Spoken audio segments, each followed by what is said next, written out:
So, Okay. Andy, it's been really nice to meet you. Same here. You Yeah. know, just today came in, take a look at the space, and I think one of the things that sticks out to me is this like passion you have for local communities. So, can you tell me where that kind of began? I'll be completely honest with you. I grew up in a small business household. I lived Yeah. with my aunt and uncle growing up for a number of years, and my uncle owned a small plumbing company. Okay. And throughout the years, as the economy, ebbed and flowed, so did his business. He went from having while I lived there, he went from having 4 or 5 employees Yeah. at once down to 2, down to just himself, and then kind of backing up, right? So I think intrinsically I've kind of always understood how the economy affects small businesses and just the effects that how a small business operating has on a family. Yeah. I saw it. I lived it. So when the whole COVID thing hit, I'm very fortunate to be someone who's able to be physically active. And I literally run by 3 of my favorite businesses every time I run. I Right. run 3 or 4 times a week, and I would run by QQ Asian Grill, Zesty's Pizza, and the Riverview Restaurant. I recommend all 3 of them, by the way, except unfortunately QQ is closed. Right. But one of the things that I noticed is that as I was running by, they'd more or less start slowing down. And obviously it had quite a bit to do with the pandemic. See less activity compared to like when other Absolutely. days you're running, Yeah. maybe no dining. Yeah, at absolutely. time. Well, especially the diner, right? So Yeah. the Zesty's Pizza could get by, I think, the majority, if not 95% of their businesses call in and carry out, right? So in reality, probably not too much change for them. But again, I have a soft spot for Zesty's because I love Zesty's Pizza. So that's been there since you were a young kid? So the original Zesty's in Chelmsford has been there since I was a okay. young kid. Okay. This one has been there, I want to say like 3 or 4, maybe a little bit longer years now. But it's the same company, same owners, same food, Right. same everything, and I love it. Okay. The Riverview Restaurant is a breakfast place that has been there since I was a little kid. Wow. I grew up living with a different aunt and uncle when I was younger, and part of that was we're going to go for a walk to breakfast. It's a mile, 3/4 of a mile from my house. Yeah. So we'd walk to get breakfast once a week or something like Right. that. Maybe on a Sunday, nice Yeah, day. exactly, Yeah, right? Go to the diner, get Yeah, brunch. Yeah. 100%. I chocolate chip pancakes are my go-to to this day. I've been going there since I was 6 years old, and I still. Man, so that's a long time it's been open. It is. And It's family run. right. Yep, absolutely. The mother and the father. I don't remember the father's name off the top of my head, but I believe the mother's name is Ethel, and now her 2 sons, Dimitri, and it's escaping me. They run it from Right. on the day to day, but you can still see the whole family there whenever you go in. Yeah. So it's So it's really always nice. been a part of your life. Yep. And then so COVID happens, you Yes. start to see these local businesses, family businesses kind of struggle. Yep. So then that's where Andy's Local Spotlight was created. 100%. It just popped out of nowhere. I had a conversation with my wife, and I said, I'd really like to be able to do something. I don't have any money, so what can I do? No worries. Yeah. I said, we really don't have any money. We're in the process of trying to buy a house and all that. So every bit of money we do have, we're saving, right? Right. What can I do to help the community? And at first I thought maybe like a newsletter or something. But I know from having actually owned another business where we did a newsletter, particularly now, email newsletters aren't something that a lot of people really dig. Depends on what you're doing and how it's done, but for something like this, I didn't think it would work. So I said, you know what? I'll start a Facebook page. Okay. It's free. It's easy. I can pull pictures off of their pages, utilize them. I'm not charging anything, so there shouldn't be any qualms about that. And from there, it's grown. I now have an Instagram page as well, which is awesome, and I've started physically visiting all of the businesses that I spotlight. Yeah. It's How you found. Well, I guess we reached out to you Yeah. because I had seen. I think you probably followed our account, or I saw that you were, plugged into all the local Yeah. Waltham ones. So we actually, I think, reached out to you, but did. we've been seeing and you're very consistent. I try to be. It's almost, is it a weekly thing, or I think even more than that? It's like daily. Sometimes I see. So yeah, I post daily. Okay. I have a lot of saved pictures. So over the summer, my wife and we went to a lot of restaurants. Yeah. We visited a lot of places. We're very lucky to be able to do that. Yeah. And have an active social life on top of that. Yeah. And so what I did is, as I was starting this, if I had the opportunity to take a picture I would take a picture. Doesn't matter where it was or what it was, and 99% of the time, I would walk into a restaurant or I'd walk into a business and no one knew who I was, which is nice. Right. I don't want people to feel pressured to change anything, especially then. Right, you're not like a New York Times critic where No, they know you're no, coming and they change no. everything. Yeah, I'm absolutely not a critic. This exists solely to highlight and spotlight right. local businesses. I don't pass judgment on any business whatsoever. Yeah. My one caveat to that is I will spotlight any business, but I will not give it my guarantee or tell you how much I personally love it without having tried it, been there, eaten there, or anything like that. Yeah. It's an ethical standpoint. Yeah. For me. Well, if you start, endorsing a place which you haven't tried, maybe you haven't, you don't like it. Right. All of a sudden, somebody who sees your page and goes, if they don't like it also, right. you've just lost your credibility. Yeah, my reputation's on the line, Exactly. and I refuse to potentially tarnish my reputation for anything like that. So, right. If you were to look on my page and you see some of the businesses I highlight on a regular basis, or today, for instance, I put a post up. Today's giving me killer summer vibes. I'm going to talk about some of my favorite stops from the summer. Yeah. I spoke about Half Baked Cafe down in Beverly, Mass. Amazing. I've met the owner. She is fantastic, and she deeply cares about her community, which is really important to me as well. I highlighted Bedford Farms Ice Cream, another local place that I've been going to literally, and I mean this, since I was 3 years old. Right. I've loved Bedford Farm Ice Cream. It's funny how I can relate a lot of these to being younger. What else? Well, that shows that they're tried and true. Yeah. Since they've been there as long as you can remember. Without a doubt. And I'll recommend them. Exactly. Specifically because of that, I did Lupe's Cantina up on Hampton Strip. Yep. I went there and I ate there this summer with all the precautions they had. I was so impressed, even being on Hampton Strip. We all know how busy that was. And to top it off, the food was really good. Wow. I mean, some of the best empanadas I've ever had in my life, and I consider myself a bit of a connoisseur when it comes to that. I'm getting hungry, man. Yeah, I'm always hungry. It's funny. The spotlight's open to any business, hence why I'm here. Right. But it's a lot of food businesses that reach right. out to me, and I appreciate it. Right. Yeah. I love it. It's weird that I guess it's not weird, but it just so happens that so many local businesses and small businesses end up being restaurants. Agreed. Yep. It's the one thing that in any city or town, you might have a Walmart, you might have a Target, but no matter what, you're gonna have your local restaurants. Right. That's Well, the thing. that's funny. You say Walmart and Target; those bigger businesses have driven the businesses to a certain extent out.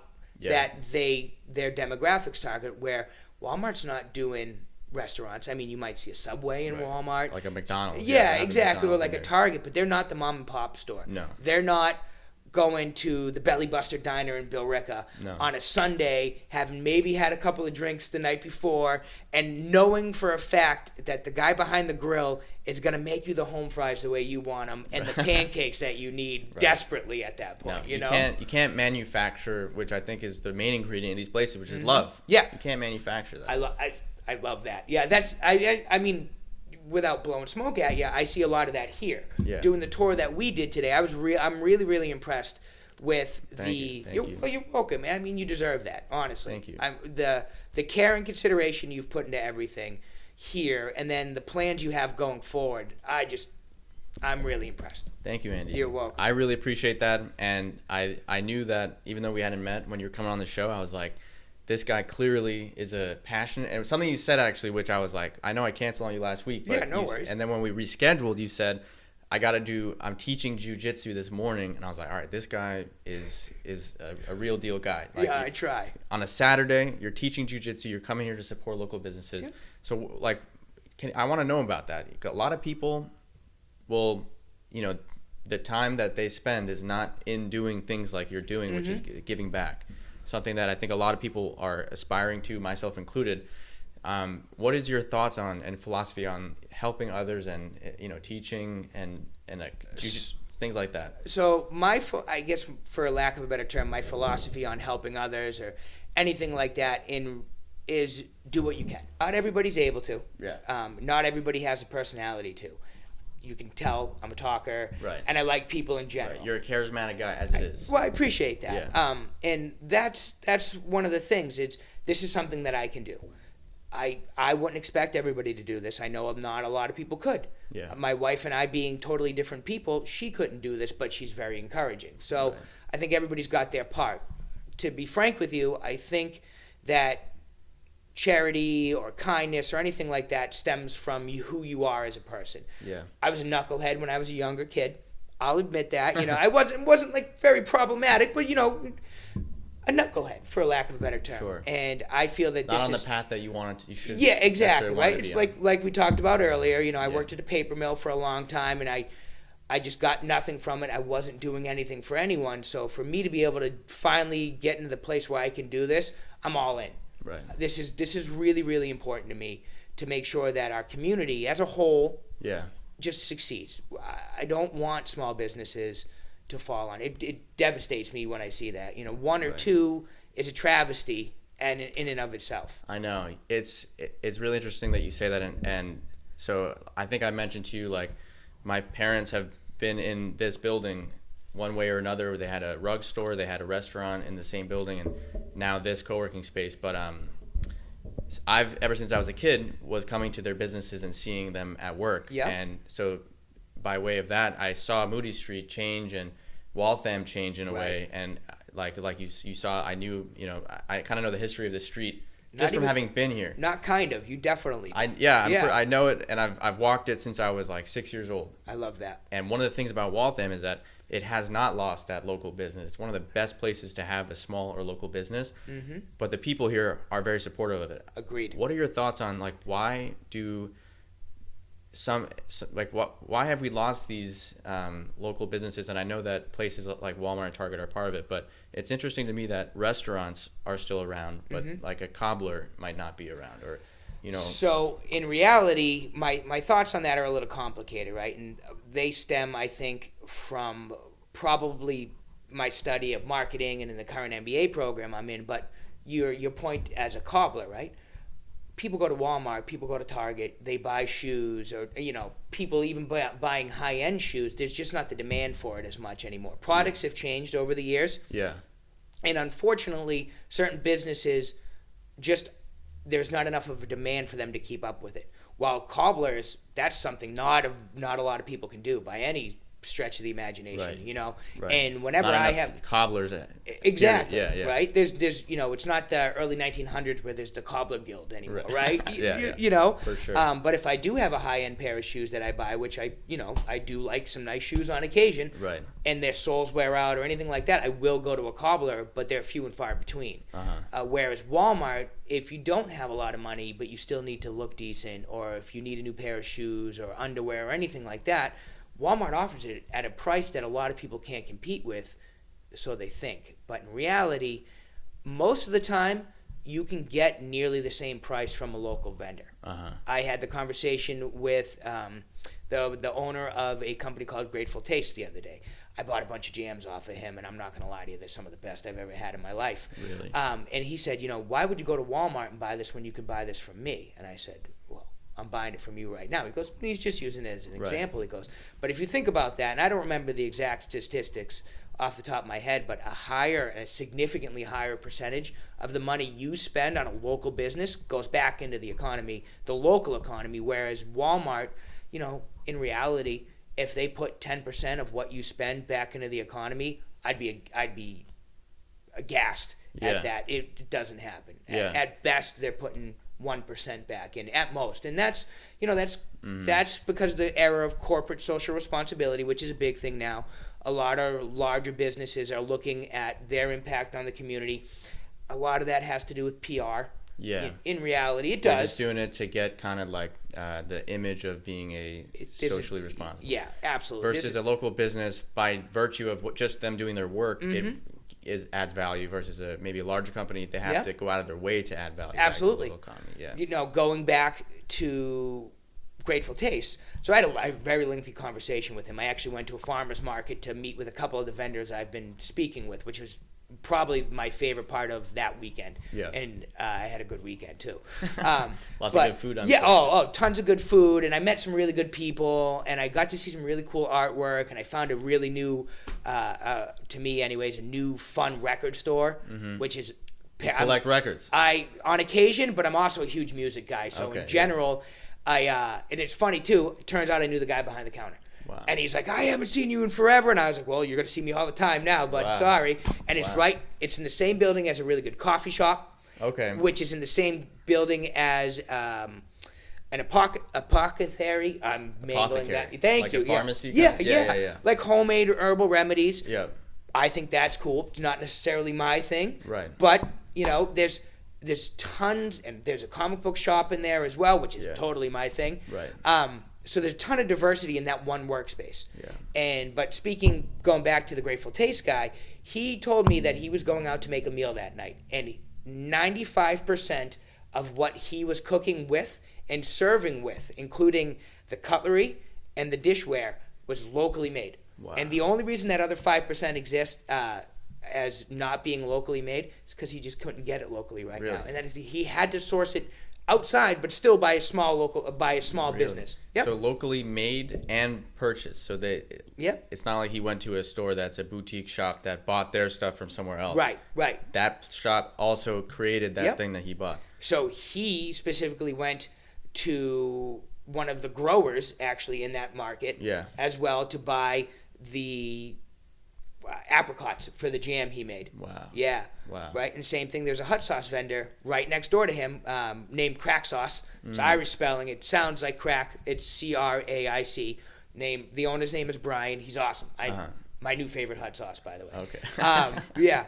He sources all of his stuff locally. Okay. And even more so, he cares so much about hot sauce in particular, but the community as well, that he does classes on how to make hot sauce. So he wants to spread the word about that. And it's interesting to me that he's teaching while making a living, but also doing something he loves. Right. So he's passing it on to the community as a whole. It's just super impressive. That whole thing sounds like just like a nice cooperative ecosystem where there's this space, and then there's these vendors in a space all doing something different, and then those vendors are also not just selling things, but they're either making things or teaching others how to do things and helping each other out. Yeah. So I mean, it sounds very romantic, you know. But why hasn't it, or has it? I mean, I haven't really seen or been involved as much in that kind of a thing. But is this reaching a lot of people right now, or I think it's starting to. I think there's a movement afoot, which I am very, very proud to be helping with. I think I'm doing my absolute best to make sure this goes. But I think there's a movement of going on to get businesses working together, being as local as possible. Because like I said, you can go to Walmart for jam, but in reality, it's probably not as good as what Grateful Taste is making. And not that much less expensive. Yeah. Or if at all less expensive. If at all. Right. Honestly, like, if at all. You said it's the same price. Yeah. Yep. Absolutely. Wow. And I just bought jams from my friend's mother the other night. I'm going to give them out for Christmas. And it was the same thing. Yeah. High quality, just really great stuff. But I think part of the reason it's slow to take off is because it's hard work. In reality, it very much is. Supporting your small businesses. It is. It takes a lot of work. So just doing the Spotlight page, which I absolutely love to do, I spend I don't know how many hours a week pre-planning all of my. So I have a day job. Right. And I don't do this from work. But what I do is I pre-plan all of my posts. So, using whatever I use, I can go on Facebook and Instagram and have everything planned out. Right. One thing that I have found, which is nice, is that I have the ability to like and share stuff while I'm on my lunch break or while I'm on my coffee break. Mm-hmm. But other than that, there's a lot of hard work. And I'm very fortunate that I'm quick with this. Right. Some of the community members don't have an aptitude for social media, which is tough, which is another thing I'm looking to help for. Spotlight is one thing, helping with social media is another aspect of that. Right. Yeah, I think that it's something that, unfortunately, if you don't start doing, you're gonna get kind of left behind. I agree with you completely. completely. Huge companies are very, very good at social media. Without a doubt. What's funny is, so we're right here on Moody Street, and you have In a Pickle right across the street, which is a phenomenal restaurant from everything I've been told. I've yet to go there. Excuse me. But they do social media really, really well. Incredible social media. It's super impressive. Yes. I literally had a dream about their Reese's Pieces waffles the other night because an influencer on Facebook, or an Instagram that I follow, posted about it, and I was just I've been on a diet for a little too long apparently, but I was okay. I need those. Right, So the right. next time I get the opportunity, I'm going to In a Pickle. Now it's top of your mind. 100%. They Right. do a great job. There's a lot that can be said for using something as big as social media Yeah. to get your point across on a local level. Yes. And yeah. it's a very interesting kind of dynamic when you think about that. Facebook's the biggest company on the planet, or one of them, Right. really, probably right behind Walmart. Right. And using that to hyper focus on a local level, Yeah. it's such an odd sort of dynamic when it comes down to it, because you're going from the massive macro level Right. down to literally the micro level. It's funny with both Instagram and Facebook. In reality, they're one company now, being as large as they are. There's literal billions of users, but you can find people 5 miles from your house that you've never known before, Right. and you can connect with them on a significant level, to the point. Here's a funny example. So there's a pizza place in Billerica that I like a lot, but honestly, it's probably one of my top 3 pizza places on the planet. Okay. And I eat pizza a lot. Yep. It's called Penny's Pizza. So I said, okay, you know what? I have to try this. I'd never tried it. I happened to see one of their advertisements on Facebook, and then offhand at a party one day, somebody said, "Have you ever been to Penny's Pizza?" And I said, Really? "No." Okay. So one online, we should say, digital, and Yep. then an in-person Yep. as well. So Exactly. 2 different formats Yep. of marketing. Exactly, Word of right? mouth and then the Facebook. Yep. Right. So 2 recommendations from that, and I said, okay, I'm going to have to go in. So I showed him my credit card when I paid. It's my third cousin. Really? Is the owner. Less than 5 miles from my house. Wow. Yeah. How did he put that together? He saw your last name? She said, "You're not a Nazaro," and I said, "I absolutely am a Nazaro." Wow. And then we kind of got to talk, and it turns out her father, I think it's her father, is one of my second cousins, and it's Okay. Italian families are Italian. big and just Yeah. tons of branches, right? Right. Yeah, so it's very interesting to find out. And I mean, honestly, aside from her being related to me and third cousin, so Kind of related. Yeah, kind of related at this point. Right. The food's just really good, and I never would have found it if I hadn't seen her targeted promotion and then had someone back it up. Right. And I think that's a lot of it too. Word of mouth is huge. Big time, especially Yeah. for small business. It's But massive. I think, back to In a Pickle as an example, you were saying that they have great social media. I agree. It's you got to see it like it's all part of this one thing, which is like you see it on the social media, you post something, somebody sees it, somebody shares it. Yep. So that's one kind of something coming in. Yep. Then you go to a party, somebody else tells you about it. Yep. Then you're walking by the street, oh, what's that place? In a Pickle. And then after your 4th, 5th, 6th time of exposure, Yep. now you think, well, I'll go in. So Absolutely. social media just enhances the amount of times you can expose someone to your idea, so that we have co-working space. Yep. Not everyone is ready for a co-working space. Agreed. Right. But the earlier they know that we are here and know what we do Yep. and who we serve, there will be a time where they are looking for a co-working space, and we will be there for $0 almost. Yeah. Because it's on Instagram. For Right, free. right. I mean, in reality, too, what's perfect for you is the variation of levels that you have in here, your ability to use this space in multiple ways. So, having talked, you have a soundproof study place. You have an ability to take conference calls. You have giant conference rooms in here, which are gorgeous, by the way. Right. Hey, thank you. You're welcome. You have offices. You have every little bit that you can use, and with the changing landscape of the business dynamic, something like this is particularly important too. Right. And even more so, this brings more people into the community as well. Right. Like we keep mentioning in a Pickle, but there's 7 or 8 restaurants in view from your windows here. Exactly. Right, and Exactly. that helps that, for lack of a better term, bleeds into the community on a larger scale. Yeah. Which I think is really important for any business to do. Having mentioned Half Baked Cafe already, right, down in Beverly. Yeah.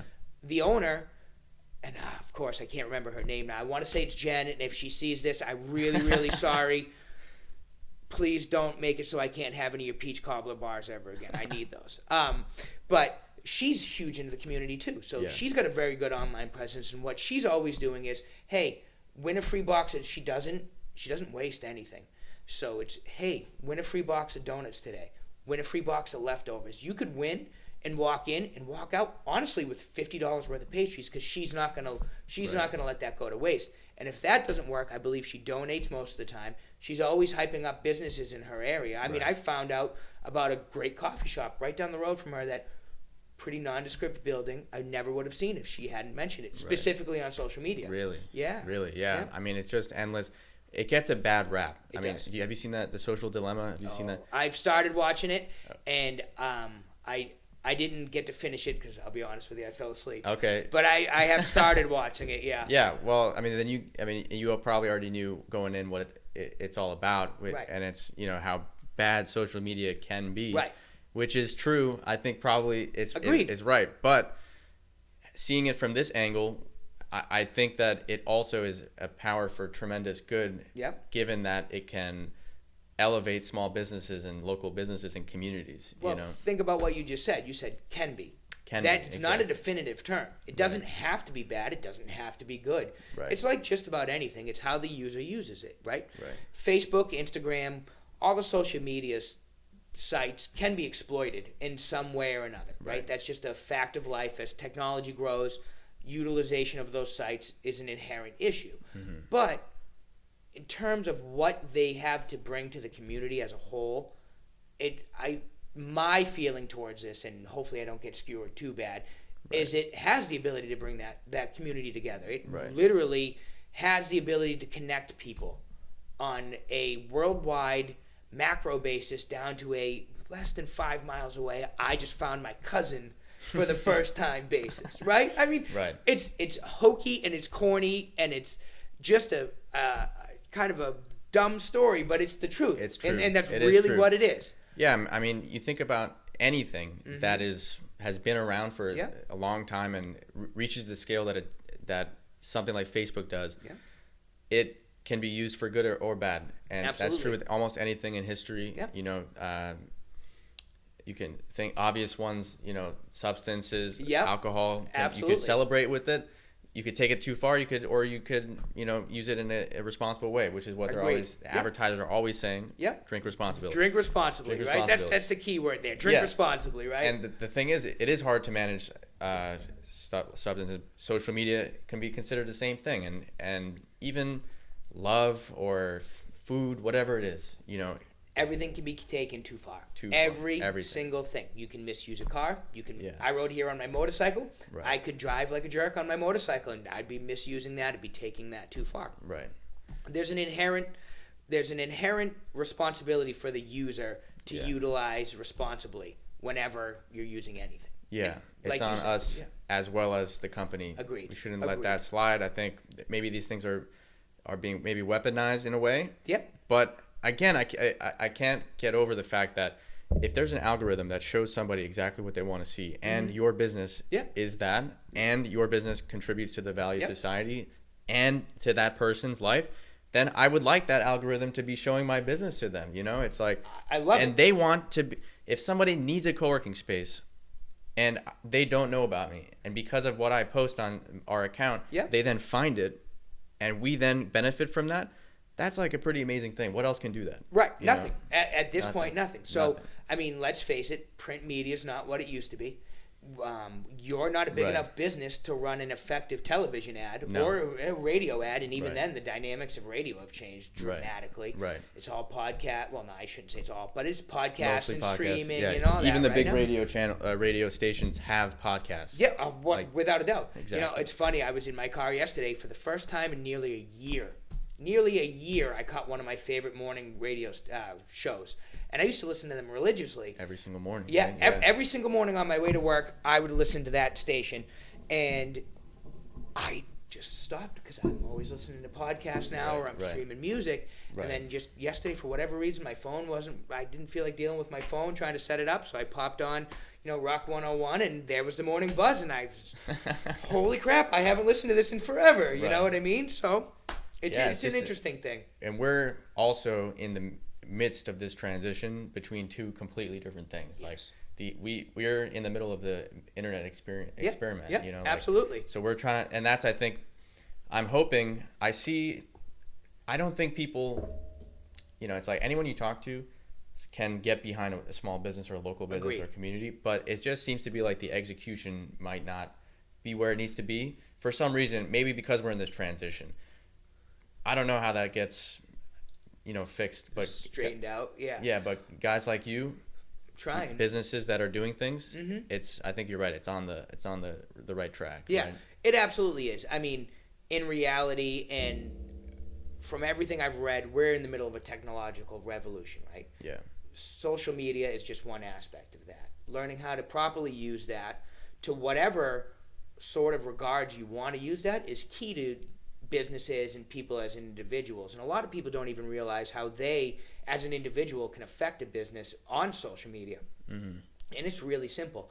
If you're scrolling through Instagram and you're just scrolling, why not, if you see a business you like or you see your friend's business, which always kills me too, because a lot of people will just scroll right by. They don't take this time to just like it. Right. You don't have to comment. You don't have to share it. It's better to do either of those. That helps with the algorithms that you were speaking of. But just like it. Same thing with Facebook. Right. Just like it.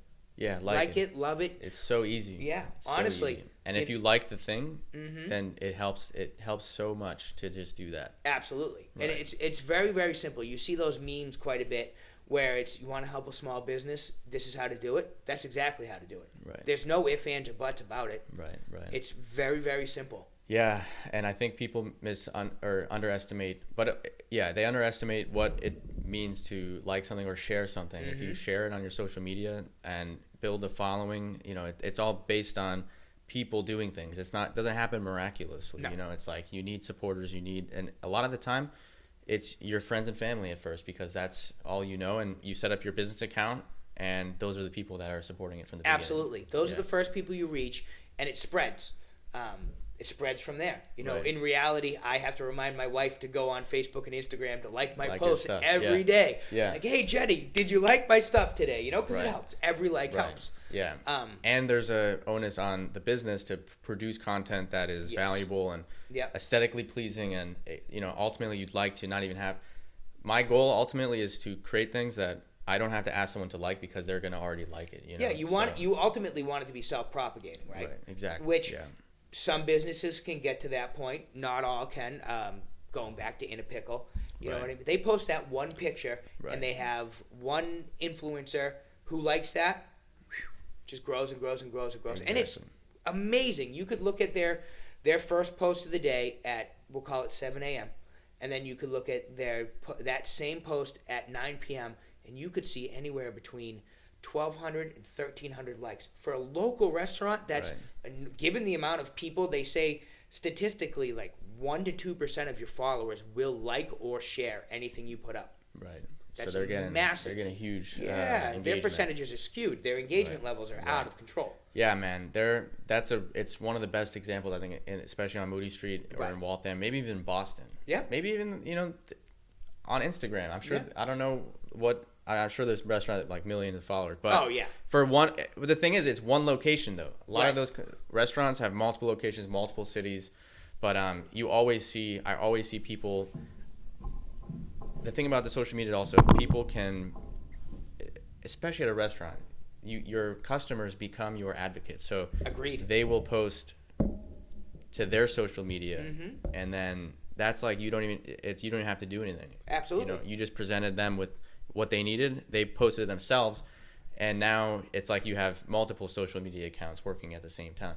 Well, that's how you increase your reach, right? So any of the businesses that I spotlight, my one ask for them, because I do this for free, is the one thing I ask them to do is when I post, like it and then share it. So that, for lack of a better term, kind of multiplies our reach. That helps out. Not all businesses have done that so far. It's a little disappointing, but it's part of the game, right? Right. Again, the reason I started the Spotlight page is because a lot of the small businesses don't know or don't have the ability to really work social media themselves, which I'm happy to sit down with owners and teach them and go over analytics. Anything that I know. I have a degree in marketing, and from owning a small business myself several years ago, I did a lot of studying social media and all that, and I'm using quotes because it changes rapidly, but still, and I'm doing it now. I learn something new nearly every day. Exactly. Yeah. And the thing is, there's you got LinkedIn, Instagram, Facebook, YouTube. TikTok, like there's and so every many. one of them acts differently. Everyone acts differently. Every That's something we're learning is like, I'll do this podcast, and then so we got video, so I'll post like I'll put one video that I posted to LinkedIn. Yeah. Got tons of engagement. Yeah. But then on Instagram, didn't get that much engagement. Right. So it's like, okay, that's because my following on Instagram is looking for something different than my following on LinkedIn. Yeah. Which means that, but you can still use the same piece of content, but you have to kind of tweak it in a different way. You're absolutely right. And you hit that on the head using the word tweak. So each social media platform has different aspects that are more well regarded by their audience, right? So Instagram obviously is visual. Right? You can write a lengthy post underneath it, but frankly, most of the time it's probably getting ignored. Right. But yeah, people will read that. Facebook tends to be a little more video centric or written post. It's better for that. Where LinkedIn is predominantly written post, at least in my experience. Right. Mostly LinkedIn or mostly written. Yeah. Right. And you want it to be short. You want it to be the point. It's funny enough. I was reading this morning. There are certain levels of words per post that tend to get more shares. So it's like between 400 and 1,000 gets like 2,300 shares, right? Or on average, something to that effect. So it's really kind of interesting. Part of my research, doing what I'm now considering basically my job, is to try to keep up with the trends. So, I wrote a social media plan for someone, and they asked me how to best utilize LinkedIn. So I analyzed their LinkedIn account, and then I looked into everything that I could, and I gave them the tips and tricks that I had taught, that I've used, and that I found. So, right. Yeah. Yeah. That's no, it's a great thing that you're doing, and I think that we were mentioning earlier before we got on the podcast that local business, local in general, is very underserved right now. So agreed. In social media, we all like to follow, like the Kanye West or Kim Kardashian, Absolutely. like 100 million followers. Yeah.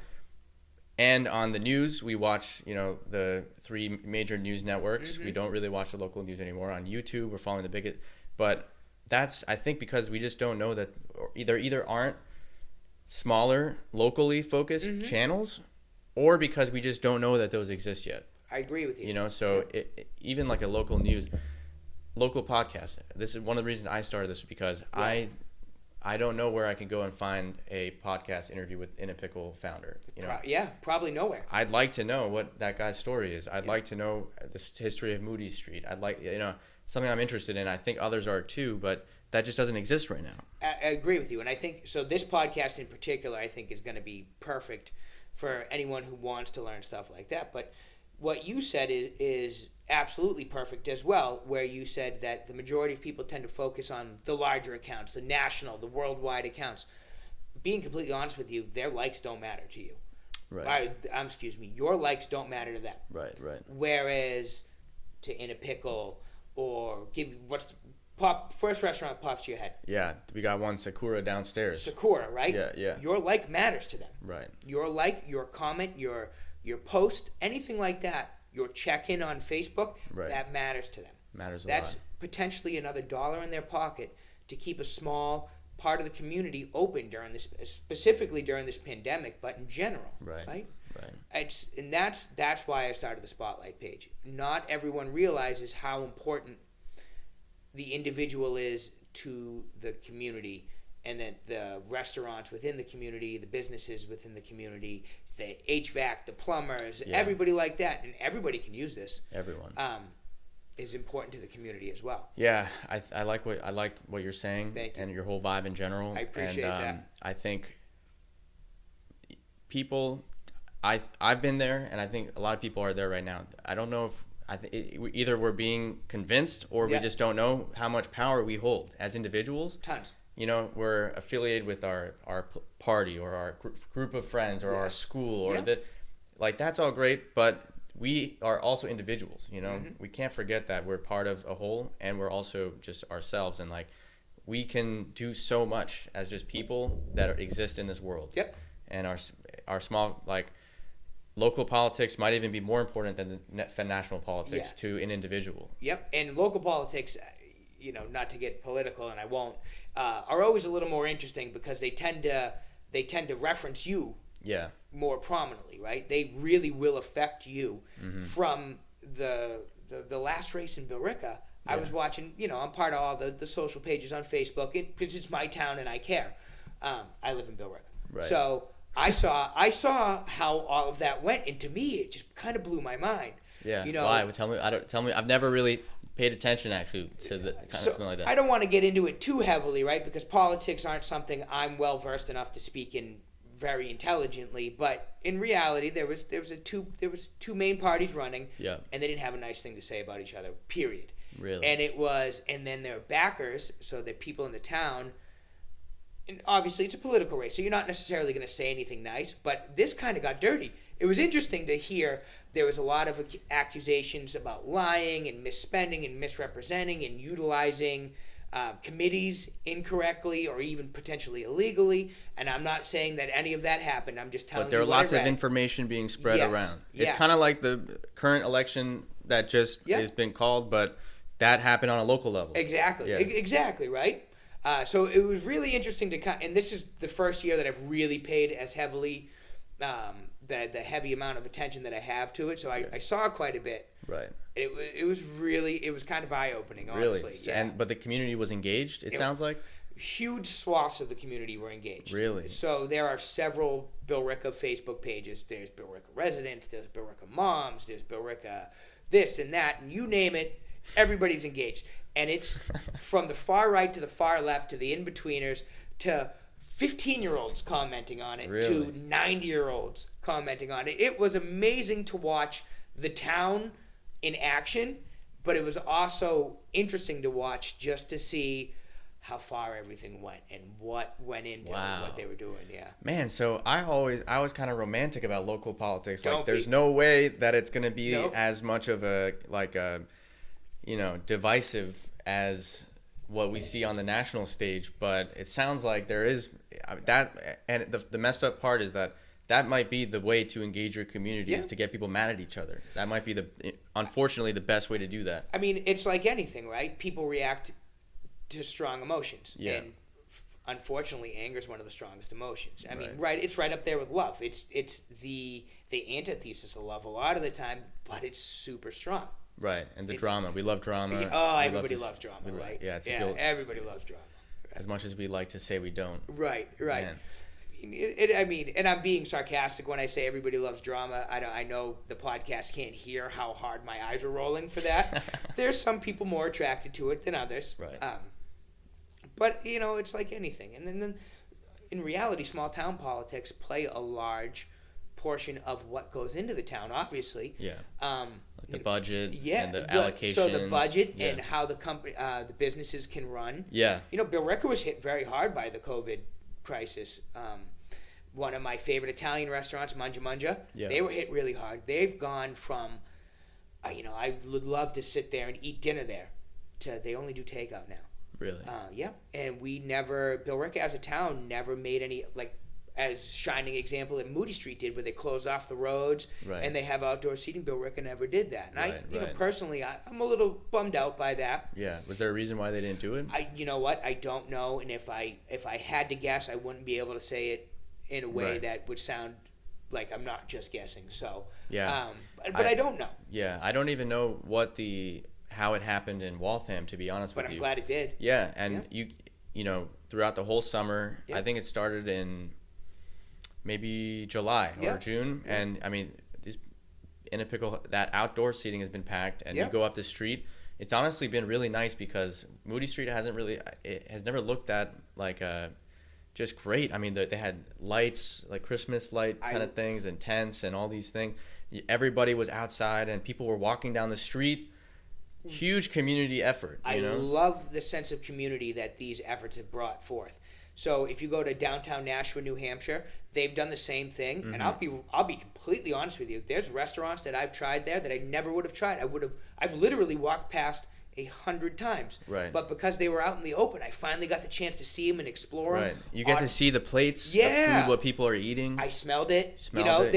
There's that whole sense of community. Salem, Mass, right now. So I've been fortunate enough to spend a large amount of time in Salem over the past few months. My sister recently moved back up from Georgia, so she lives in Salem, and it's nice. Great. Okay, great. And she's big into same sort of things I am, where it's eating local and all that. So, we go to the Mercy Tavern, and we got to sit down and eat outside last weekend, or not last weekend, I'm sorry, over the summer. Yeah. And it was amazing. And then from there, we walked to Longboards in Salem, which I love Longboards. If you've never been there, get the loaded tater tots. And no, this is not a thing. It's just how much I like it. And they're fun. And it's local bars and businesses and everything like that do a ton. And just from walking around that particular day, I'll be honest with you, between my wife, myself, my brother-in-law, my sister, and then my brother-in-law's brother, there's 5 of us. Yeah. We spent well over $500. Yeah. Between eating, and then we did some shopping as well. And my sister, like I said, had just bought a house, so she bought some stuff for the house, which was why it was as expensive as it was. And we had a few drinks. We went to Longboards. We did the scorpion shot, which is a trip.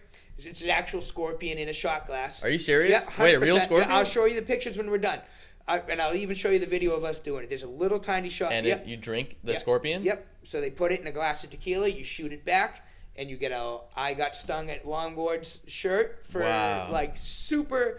It's just super for stuff like that. Really just gets me going. Right. Wow, I love that. Nashua too. All local, all community organized during a pandemic. Yes. Nonetheless, I mean, I think that's as bad as COVID is. It has really pushed these kind of groups and restaurants and businesses to just be like, let's just try every little thing we can do to get people out here. And I think it's working. I think I was being a little bit negative earlier, but now that I think about it and what you're saying, I think given what we've seen during the pandemic, that even in the worst time, people are putting this the best foot forward. Agreed. That it will continue that way.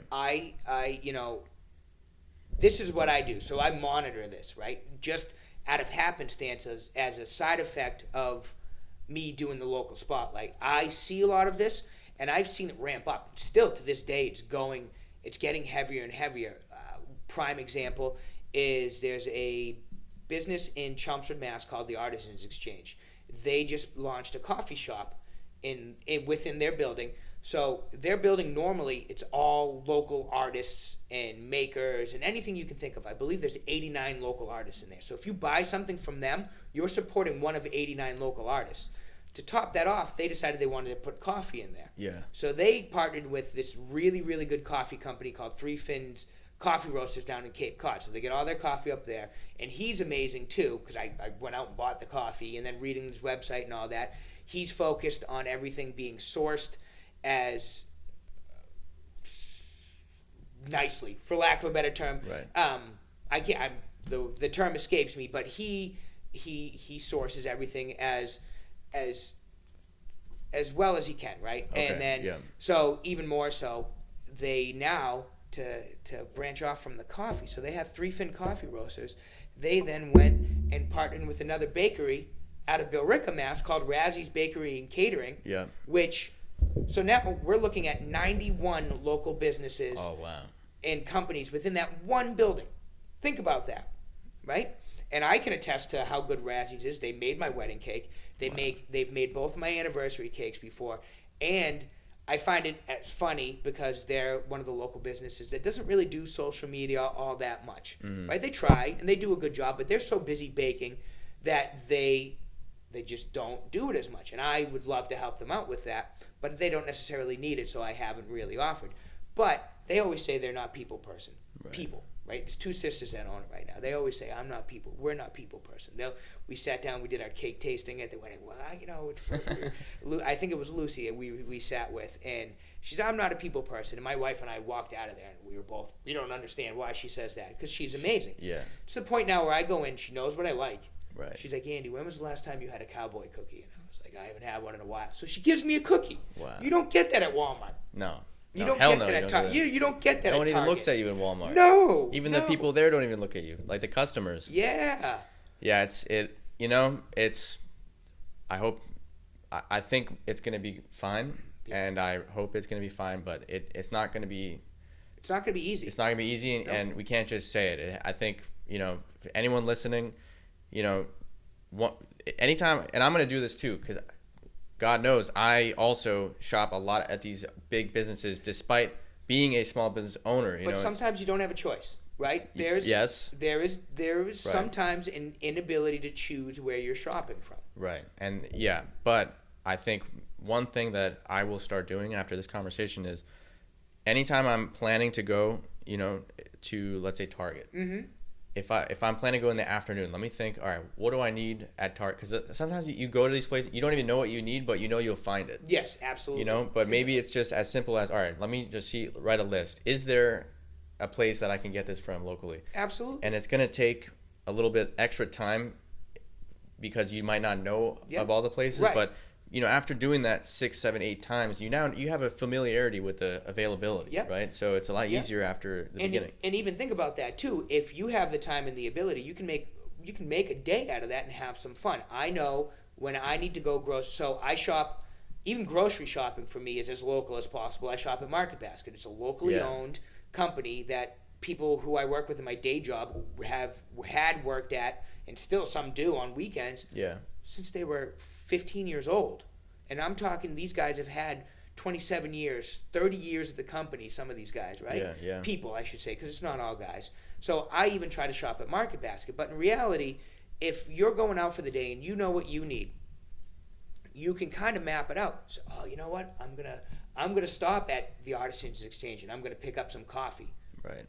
Awesome. Right. Coffee's check. Yep. Coffee check. I'm just gonna get myself. Right. I'm just gonna get myself an iced coffee. Right. From there on the way there. Right. And then you're feeling a little hungry on the ride home, so you keep going through. You could go to the Brick House bar right in Chelmsford Center too, and stop there and eat. And then from there you could head into Westford, and then you could do Market Basket, and then everywhere else you want to go. There's gyms that are locally owned. You know, those global gyms are one of the things too. They're much like Walmart, and if you really look, and I'm not going to say which gym I'm specifically talking about, but the No Lunk Alarm gym, right? They're not necessarily for everyone. They're cheap, and they're specifically made for you to sign up and forget about it. You're not going to get the attention you would at your hometown gym. It's true. And I belong to 2 different hometown gyms. Yeah. Oh, wow. 2? Oh, really? Well, I have the gym that I lift weights at, and then I have my jiu-jitsu gym. Yeah. So jiu-jitsu is, I actually, a lot of my community beliefs come from, I did stand-up comedy for 2 years. Did you really? In Pittsburgh, yeah. That's amazing. And I saw that we were doing stand-up at all local restaurants. Yeah. It was all bars, and it was very unpopular. Very hard to get people to come out to see live comedy. Oh, I'm sure. Especially compared to there was a club that was like one of these corporate clubs. Yep. So we were all doing independent shows, and that was kind of my, first time seeing that what is a community, because all the comedians knew each other. Mm-hmm. We all supported each other.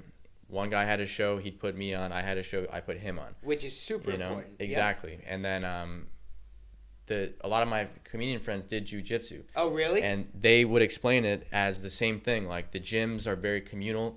You go there, and obviously you hear this on like Joe Rogan podcast. He's always talking about it.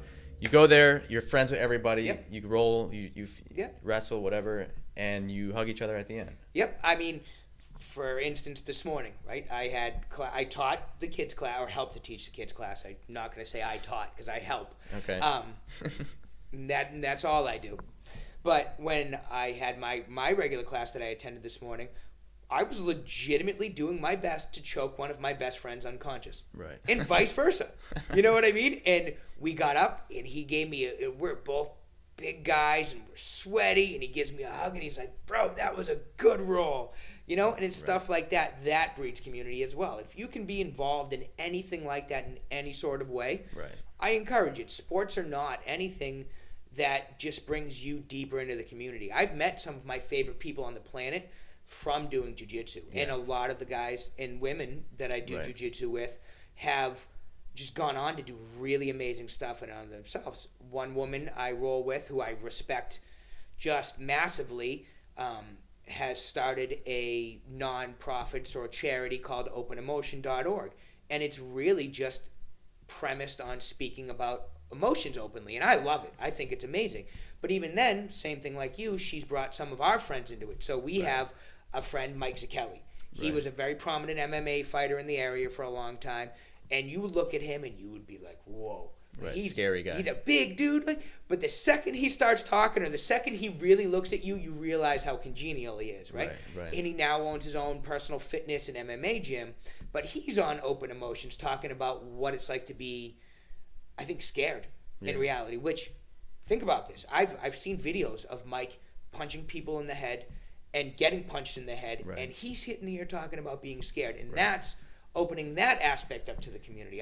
In reality, community is the big driver for 99% of everything we're going to do, whether it's local or globally. Excuse me. You know. Yeah, and I think that's it. That's especially why it's just been a weird time, because we've never been in like a global situation. Yeah. We never had the social media where you can see someone in, you know, like Argentina, you can see their life. Yeah, frankly. absolutely. And you can see someone in Russia, what their life is like. And so, you do. Yeah. You do. Yeah. I communicate through the social the local spotlight page with people in different countries on a regular basis. Really? Yeah. Wow. You know, I'll just get a message, hey, I liked your post, or I'll like someone else's post. I think I was talking with someone from New Zealand yesterday, honestly. She put up some post about, I think it was some sort of just radical looking shake, and it was chocolatey and good, and as you can tell, I'm a big eater. Right. And I messaged her and I was like, hey, I have to tell you, that literally made me hungry, right? I like to reach out. I like to talk. Yeah, right. So it was kind of one of those, too. And it's nice, you know? And you're not going to get stuff like that from big business, local business. My jiu-jitsu, going back to my jiu-jitsu gym, right? Yeah. Triumph Brazilian Jiu-Jitsu up in Nashua, New Hampshire. When the whole COVID thing started, I realized I wasn't going to be able to go to my regular gym, and we had to shut down up there per state protocols, right? So I spoke to the owner. I said, hey, John, is there any chance I can borrow some of the weights that we have here? I'm trying to buy some myself right now, but, you know, obviously there was a run on weights. And he said, sure. That man lent me several $100s worth of weights. Right. Sight unseen, say, sure, take them, return them when you can. Right. And I still have a 40-pound dumbbell sitting on my living room floor right now. But you won't get that at Walmart. You couldn't walk into Walmart, or even your boss at Walmart, and say, hey, Chuck, can I borrow some of these weights here? Yeah. You know what I mean? No. So, I mean, think about that.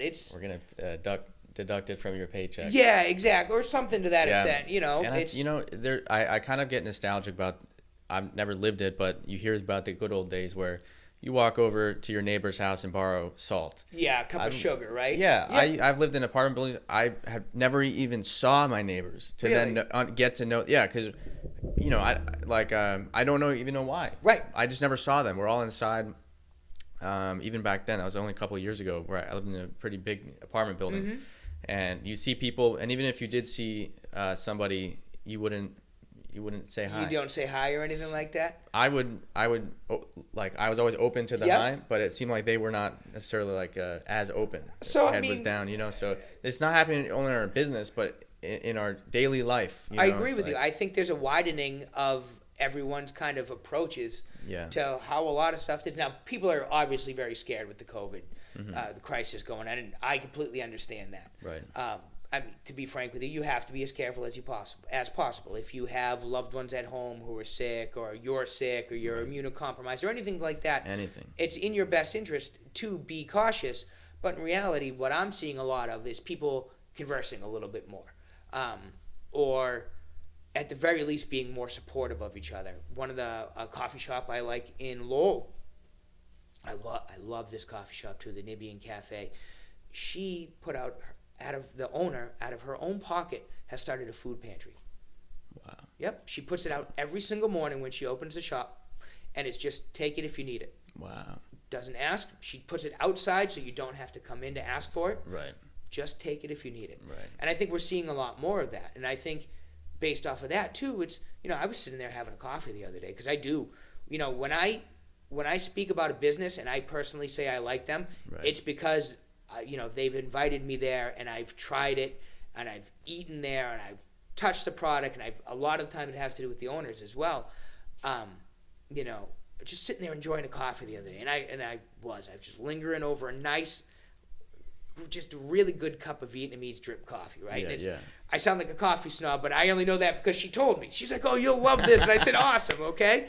So I'm sitting there, and overhearing randomly a couple of women having a conversation behind me. They happen to say a question, and I knew the answer. So I was like, oh, it's the Lord of the Flies. And they were like, thank you. 10 minutes later, I have 2 new friends, right? You know what I mean? Yes. So stuff like that you see a lot more often now. I think you're right. And since I moved to Boston from Los Angeles right at the beginning of COVID. Oh, wow, and you got lucky. Yeah, and Boston is one of those places that has exactly what we're talking about, more so I think than other cities. This place, Boston, Waltham, Billerica, probably even more so. These people have been here for a long time. Yes, so there's that's sense one of of the benefits. Roots, exactly. Yeah, Boston, I mean, one of the oldest countries.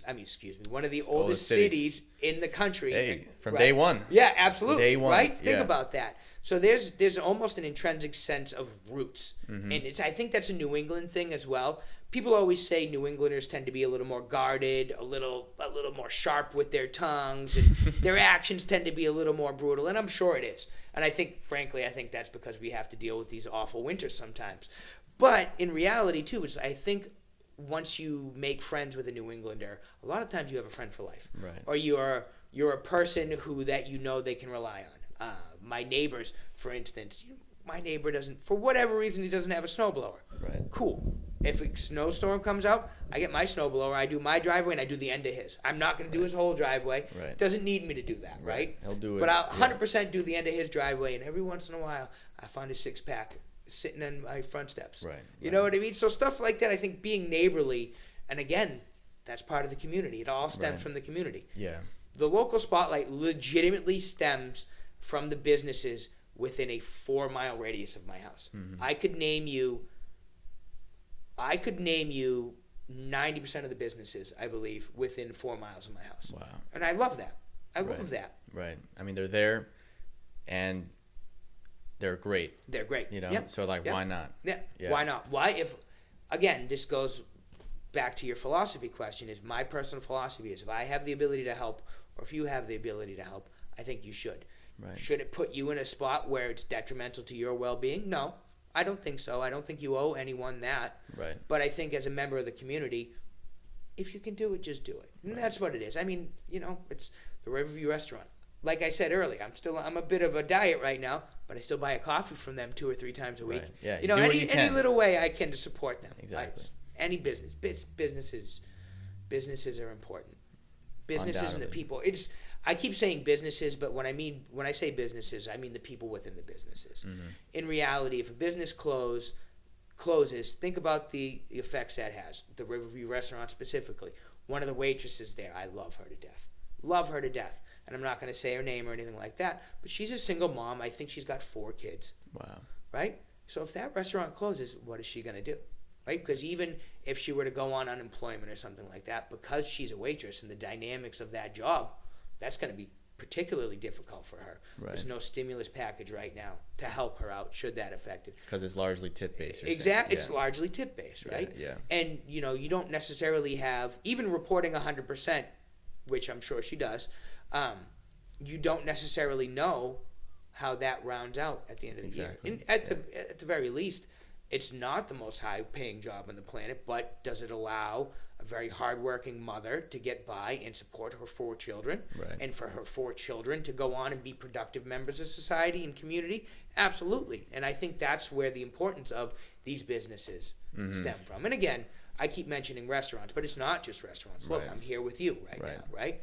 And I'm sure if this goes well, you're going to reinvest. You're going to spend your lunch money in a pickle. Right? 100%, always. Or the restaurant Sakura downstairs. Mm-hmm. And then from there, they're putting their kids through school, or they're buying their aunts and uncles, jams for Christmas like I did, or hot sauce or anything like that. It just is like, I think you put it well when you said like 100% of the money you spend in a local business goes back into local business. In some way or form. Whether it's the local tax, whether it's that family, their children, their education, whether it's, a lot of these businesses have suppliers that are also local. Yeah. So it just goes down the line. And versus you go to a larger business, that's going to be going somewhere else. Absolutely. Definitely not your, a community. Yeah. It's all about community at the end of the day. Yeah. That's why I started the local spotlight. That's why I'm here today. Yeah. That's why I'm going to continue to do this for as long as feasible. Right. it is what it is. Well, it's just important. Andy, it's a pleasure to get to know you, Thank you very in this much. short time, and I really appreciate what you have to say. I really appreciate you having me here, and I'll be honest with you, I've had an absolute blast. So let's do this again someday. All right, sounds great. Excellent. Thank you. You're welcome, Andy.